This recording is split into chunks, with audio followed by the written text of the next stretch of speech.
When it comes to speed, what car instantly comes to your mind?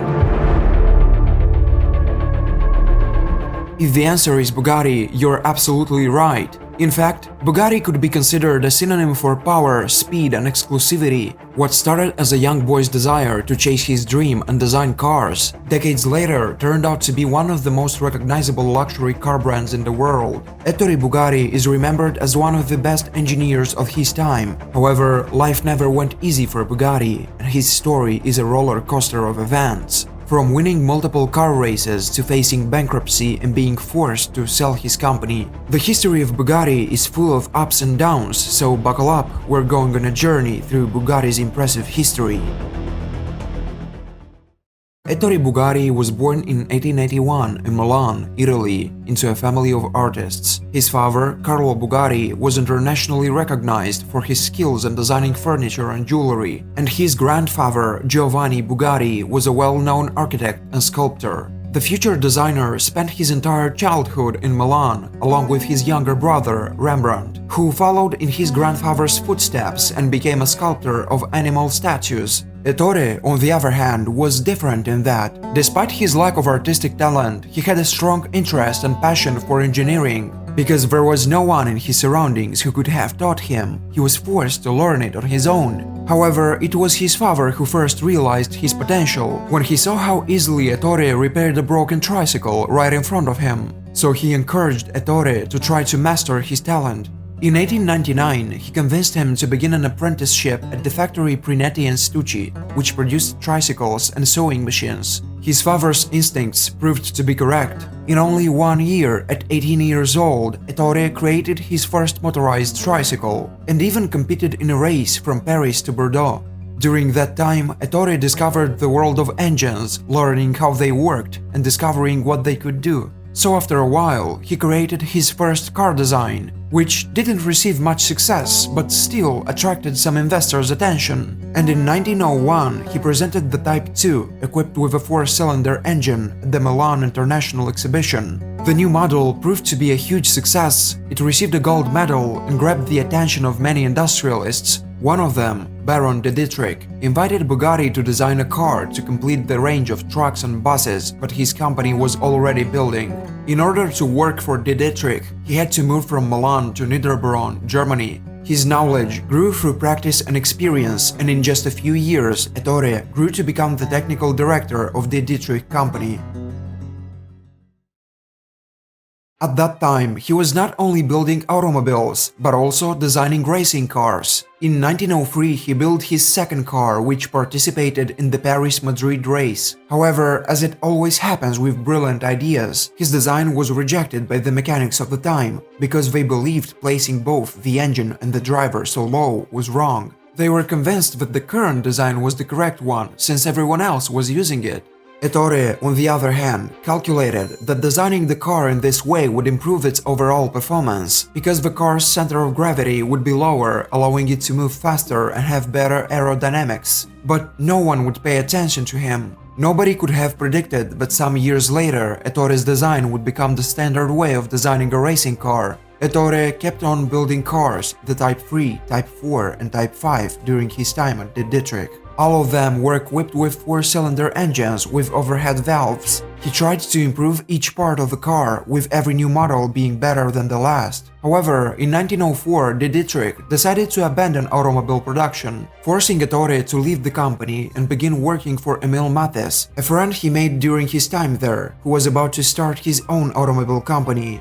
In 1907, he met his wife, Barbara Giuseppina Mascera, and they got married later that year. His next job was with Gasmotor and Fabrik Deutz, a German automobile manufacturer. The company's director himself approached Bugatti after being impressed by his two previous designs. At that time, he built a small vehicle that had been presented to the public in 1908, an Isotta Fraschini equipped with a 1.2-liter engine. Despite its small size, this vehicle inspired young Bugatti to pursue his dream of building a car bearing his name. Ettore's contract at Deutz had not been renewed by the time it expired in 1909, and he needed to figure out his next step. So, in the basement of his home in Germany, he created Type 10, a sports and competition car that needed to be small, light and powerful in order to win races. This two-seater model used a very light aluminum alloy chassis and body and was powered by a 1.2-liter four-cylinder engine. With a weight of 365 kilograms, the new model reached a speed of 50 miles per hour. The new model was stunning. It was such a success that it made the front page of the newspaper. This made Ettore so famous and credible that he quickly made new connections, the most important being with bankers. Finally, he managed to secure serious financing to build his own automobile factory in Molsheim. The automobile's Ettore Bugatti factory was officially opened in 1909, with his father and brother joining him.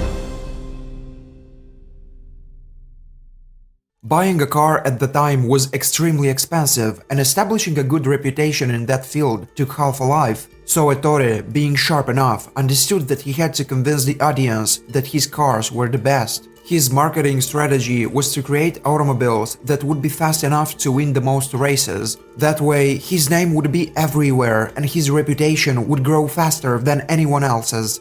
The year 1909 was possibly the best year of Ettore's life. He not only designed the Type 10 car, which has won numerous races, but he also became a father. His newborn child, Jean Bugatti, would play a crucial role in the future of the brand. Bugatti didn't stop for a second. By the time Type 10 had started gaining popularity, he had begun work on Type 13, an improved version of Type 10. This new car finished second in the French Grand Prix in 1911, cementing his reputation as one of the world's best designers. His next achievement was the Type 23, but this time he wouldn't be able to enjoy its success. In 1914, the First World War began and production stopped. He was forced to close the factory and in 1915 moved to Paris, where he worked with Duesenberg brothers. His new invention was the U16 engine. The design was so good that after 2 stress tests in 1917, the French government purchased a license to use it for the production of Peugeot. When the war ended in 1918, Ettore returned to his factory.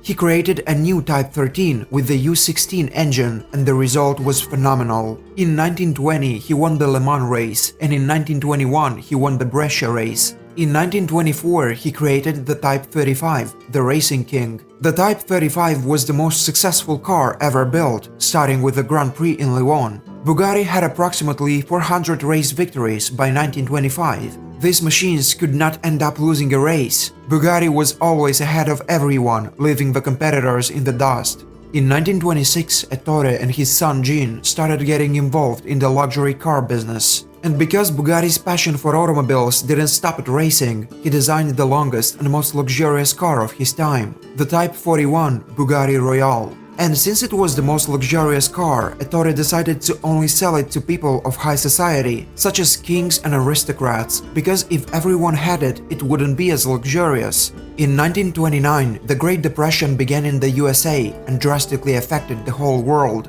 As a result, sales were going down and Ettore faced major financial problems to the point that he went almost bankrupt. He managed to save his company thanks to the French government, which asked Bugatti to design and manufacture rail cars. Although he didn't want to accept this contract, he had to save his company. By producing rail cars, he was finally able to achieve financial stability, but he was about to take yet another hit, this time from his employees. Workers demanded higher wages and better working conditions, as they had been through difficult times during the Depression period. Even if he had been barely positive in numbers, Ettore did not have any choice but to accept the demands of his workers, as his company was once again in danger. Ettore's son, Jean Bugatti, was a brilliant engineer, just like his father. He was brilliant at designing cars and great at understanding how they worked. Ettore was so proud of him that he was convinced the company's future would be bright under Jean's leadership. Jean was a part of the team that designed the cars that won Le Mans races in 1937 and 1939. Another reason to celebrate those wins was that one of the best drivers in history was in charge of racing Bugatti's cars. His name, Pierre Veyron, is engraved forever in Bugatti's history. His most significant race victory was his 1939 win at the 24 Hours of Le Mans, co-driving a Bugatti Type 57S tank with Jean-Pierre Wyemel. 2 months after the epic 1939 win of the 24-hour race at Le Mans, Jean organized a test race in which he participated, as he usually did with new cars. Out of the blue, a cyclist came into his way, and in an attempt to avoid him, he crashed into a tree and died on the spot. Ettore was devastated by the news. He couldn't believe that his son was gone and that there was no one who could continue his legacy. His father was very old, his brother had committed suicide during the First World War, and now he was alone. To add onto that, several months later, the Second World War began and the Germans attacked and occupied Molsheim. Ettore wasn't caught off guard, and he had already begun moving his machinery to Bordeaux, but he didn't make it in time. The Nazis tried to force him to cooperate and start making cars for their army, and because he was in debt, he was forced to sell the plant at a 50% discount when he refused to work with them. He flew to Paris with his family and attempted to build aviation and boat machines in an attempt to swallow the pain of the previous months. By the end of the war, he had attempted to take back his company, but because he was Italian, the French government accused him of being allied with the Nazis and turned down his request. Ettore's life reached rock bottom in 1944. His wife died and he was devastated. His health slowly started to decline, but even at that point, he didn't give up. In 1947, he applied for French citizenship, managed to get it, and then worked his way back to reclaim his factory. Finally, after years of fighting, his brand was restored, but he couldn't enjoy the moment. He died just days after returning to the factory due to a stroke. The rest of his family was unable to run the business and the production facility was closed. The age of Bugatti had come to an end. Ettore's dream was brought back to life only in 1987, when Romani Artioli, an Italian entrepreneur, bought the company and reintroduced the Bugatti brand to the world. After 5 years, the world was introduced to the Bugatti EB10, which was designed by ex-Lamborghini designers, a car that can reach 209 miles per hour while speeding from 0 to 100 in 2.6 seconds. The new design and power of the EB10 made an impression all over the world, but yet again, the Bugatti production had to be stopped. In 1995, due to mismanagement, the company declared bankruptcy. Despite the fact that this appeared to be the end of Bugatti, Volkswagen jumped into the game and agreed to buy the company in 1998. A new Bugatti was born after many changes and improvements. The new Bugatti Veyron was named after one of the best Bugatti drivers. The Veyron broke the speed limit once more, reaching 254 miles per hour with a horsepower of 1001. The Bugatti Chiron model, which broke the record again in 2016, improved on this version, reaching a top speed of 310 miles per hour. You may find Bugatti's story inspiring. After all, he lived through 2 world wars, the deaths of his family, strokes at his factory, government hostility, and 2 bankruptcies. Even after his death, Ettore's dream of building the fastest car is still alive and doing quite well, and we can see it on the roads today if we ever manage to see a car going at 300 miles per hour.